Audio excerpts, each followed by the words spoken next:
안녕하세요. 필리핀 교민 뉴스 필리핀입니다. 금요일 아침입니다.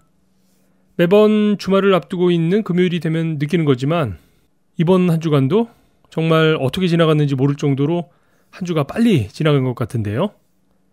특히나 다음 주에는 추석 연휴가 있어서 아마도 다음 주는 더 빨리 한 주간이 지나가 버리지 않을까 생각이 되기도 합니다. 명절 기간 동안 어떤 계획들이 있으신지 모르겠네요. 아무래도 외국 생활을 하면서 지내게 되는 명절이라는 게 한국에서와는 차이가 있게 마련인데요. 그렇더라도 이웃과 정을 나누는 그런 시간들이 되시기 바라겠습니다. 오늘 뉴스 시작하겠습니다.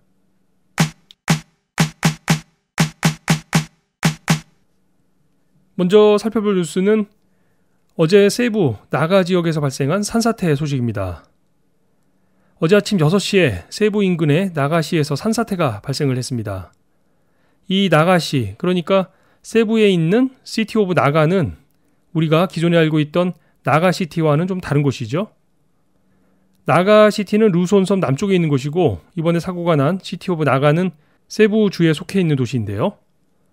이곳에서 어제 아침 산사태가 발생을 해서 6명이 사망을 하고 64명이 실종이 된 상태입니다. 언론 보도에 따르면 이번 사건은 계속되는 비로 인해서 집안이 약해져서 발생이 되었다고 전하고 있는데요. 메모리된 집이 26채에 이르고 이로 인한 이재민의 숫자가 300명을 넘어선 상황이라서 이 지역으로서는 아주 큰 피해를 입게 된 사고입니다. 국가재난위기관리위원회, NDRRMC나 소방방재팀, 경찰 등이 총동원이 돼서 현지 실종자들을 수색하고 있긴 합니다만 부족한 장비와 인력으로는 사실 효과적인 구조를 하기에는 참 어려운 상황입니다.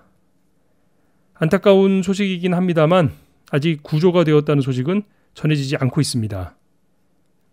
이곳 시티 오브 나가 지역 외에도 지난주에 산사태가 있었던 루손 북부, 이토곤, 광산 지역 매물 현장에서도 구조 작업이 계속되고 있는데요.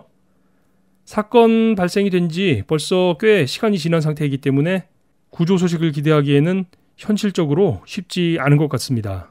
정말 안타까운 상황인데요. 필리핀은 이번 우기에 참 비가 많이 왔었죠. 7, 8월에는 정말 일주일이 멀다 하고 태풍이 몰려왔던 것 같은데요. 게다가 지난주 필리핀 북부를 강타했던 태풍 옴퐁, 국제명으로는 망쿠시죠. 이 태풍의 후유증이 지금까지도 계속되고 있는 것 같습니다. 산사태가 발생이 되고 이런 뉴스가 언론에 알려져서 그렇지 사실 이번 태풍으로 인한 어려움들을 겪고 계신 분들이 참 많은데요. 우리 교민들 중에도 필리핀의 어려운 이웃들을 위해서 작은 지원이라도 하고자 생각하시는 분들이 많으신 걸로 아는데 어려움을 나누면 반이 된다고 하니까요. 주변을 살피셔서 도움의 손길을 한번 내밀어 보시는 것도 좋을 것 같습니다.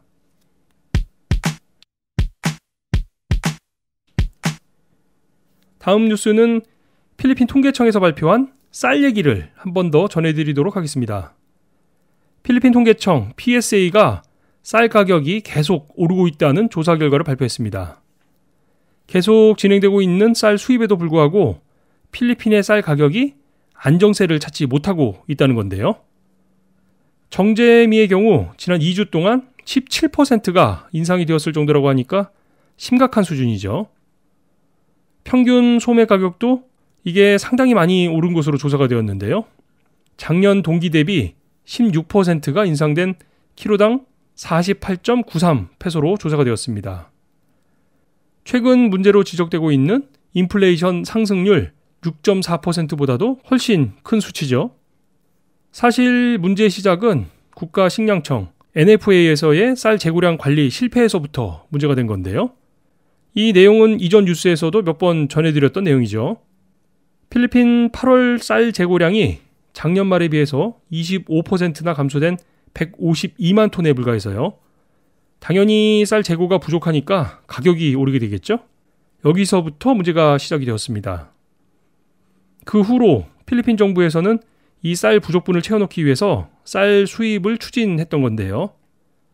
페소화의 가치가 하락을 하고 게다가 연거푸 불어닥친 태풍의 영향으로 이것도 계획대로 진행이 되지 못하면서 문제가 되었던 겁니다. 또 얼마 전에는 불락한의 창고에서 엄청난 양의 쌀이 발견되기도 했었죠. 쌀값 폭등 기회를 노린 매점매석 세력의 행위가 아니었나 하는 의심을 사기도 했었는데요. 이런 여러 가지 요인들로 인해서 현재 필리핀의 쌀 가격은 조사를 할 때마다 계속 오르고 있는 상황입니다. 필리핀 정부는 11월 정도가 되면 이 쌀값 문제가 안정화될 것이라고 밝히고 있는데요. 쌀을 80만 톤 정도 더 수입할 계획이기도 하고요. 10월에는 까가얀과 이사벨라 지역에서 쌀을 수확하는 시기이고 11월에는 알바이가 수확 시기이기 때문에 이 시기가 되면 쌀 재고량이 좀 더 늘어날 것이라고 전망을 하고 있는 상황입니다. 얼마 전에 태풍 때문에 큰 피해를 입은 까가얀과 판가시난 지역의 농민들 상황이 보도가 된 적이 있었는데요. 정부의 기대만큼 쌀이 생산이 될지 그 부분도 염려가 되네요.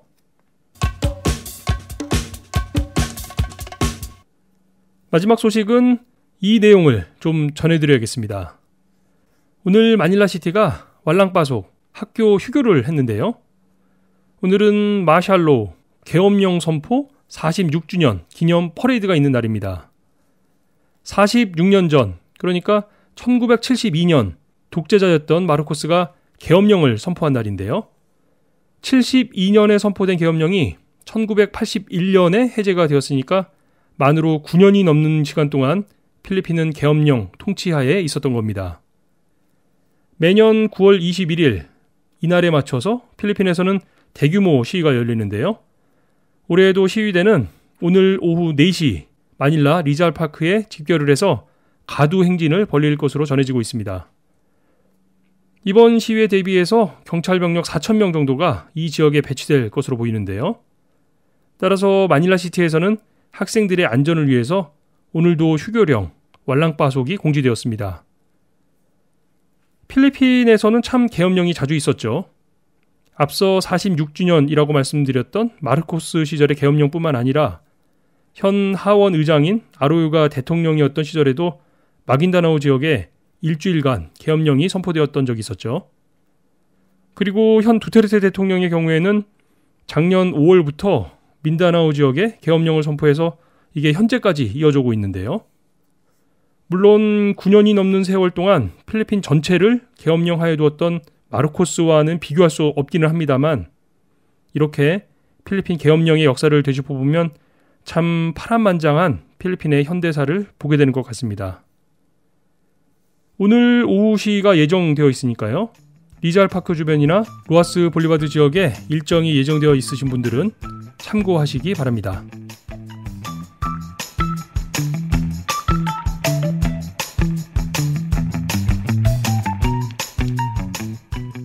내일 토요일은 주말이라서 필리핀 교민 뉴스 필리핀이 방송되지 않는 날이죠. 9월 22일, 내일은 2018년이 딱 100일을 남겨둔 날입니다. 저는 개인적으로 지난 1월 1일에 세웠던 계획들 중에 아직 시작도 하지 못한 게 있는데요. 이제 남은 100일 동안만이라도 좀 서둘러서 올 한 해를 잘 마무리할 수 있도록 해봐야겠습니다. 여러분들도 남은 2018년을 잘 보내실 수 있도록 한 번 더 점검하는 주말 되시기 바라겠고요. 명절 준비로 바쁘게 주말을 보내시는 분들도 계실 텐데요. 여느 주말보다도 더 즐거운 주말 되시기를 바라겠습니다. 10만 교민, 150만 방문자들이 함께 듣는 필리핀 교민 뉴스 필리핀의 이번 주 소식은 여기까지입니다. 건강한 모습으로 월요일 추석날 아침에 다시 뵙도록 하겠습니다. 고맙습니다.